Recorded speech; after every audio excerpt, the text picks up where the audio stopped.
The Diary of a Certified Psychopath. Off the crank.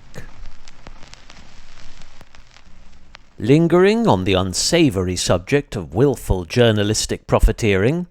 far better to refuse paying a premium for the adaptive algorithms of curated news feeds,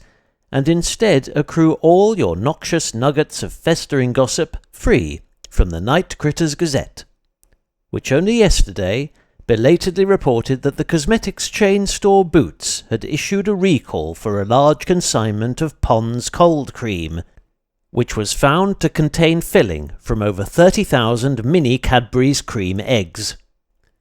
An anonymous source confirmed that this monumental mix-up of food and face stuffs had caused over 5,000 rogue pots of Pond's classic skin moisturiser to be purchased by customers at several of the high street retailers' major branches in the Midlands.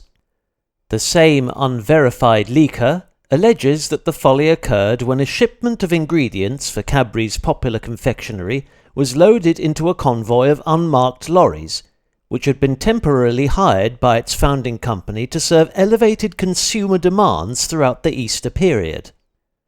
The fleet of 5 HGVs were transported to Sheffield's Ferriscleave trading estate, where both Cadbury's and the cosmetic brand's parent business, Unilever, both purportedly lease major storage facilities.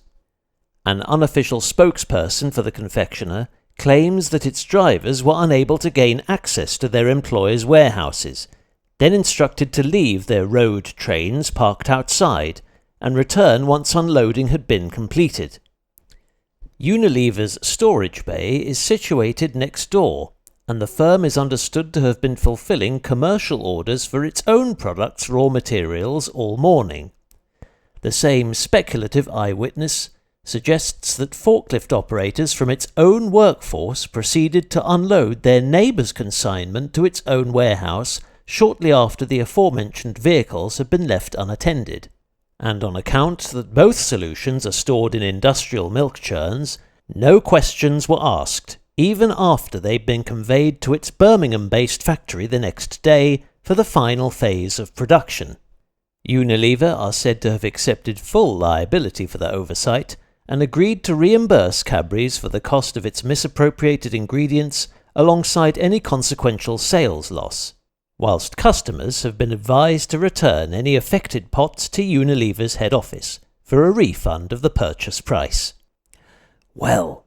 that whimsical work of fiction sure made time fly faster than the snarling east wind I spent this solitary nocturnal roller derby attempting to escape.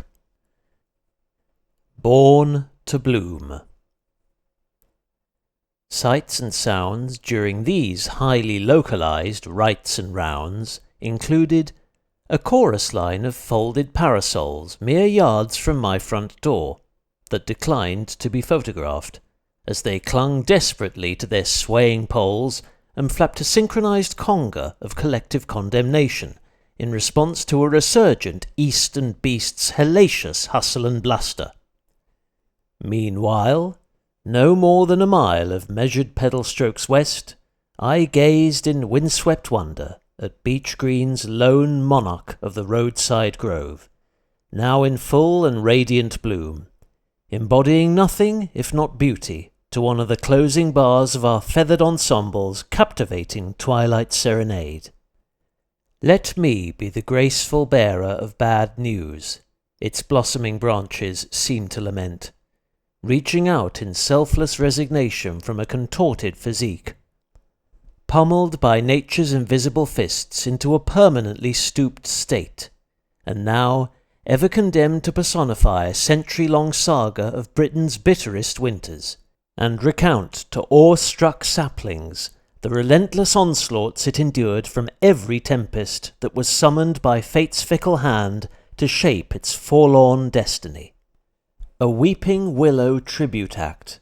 but one whose withered limbs convey flutters of hope and happiness, in contrast to their mentor's melancholic swings, and parade its seasonal plumage with far greater aplomb than any of its upstanding, straighter-laced siblings.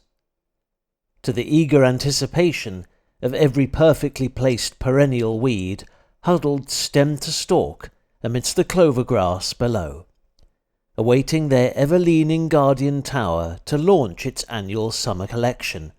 and deliver a shower of fashionable gifts beyond their wildest floral fantasies.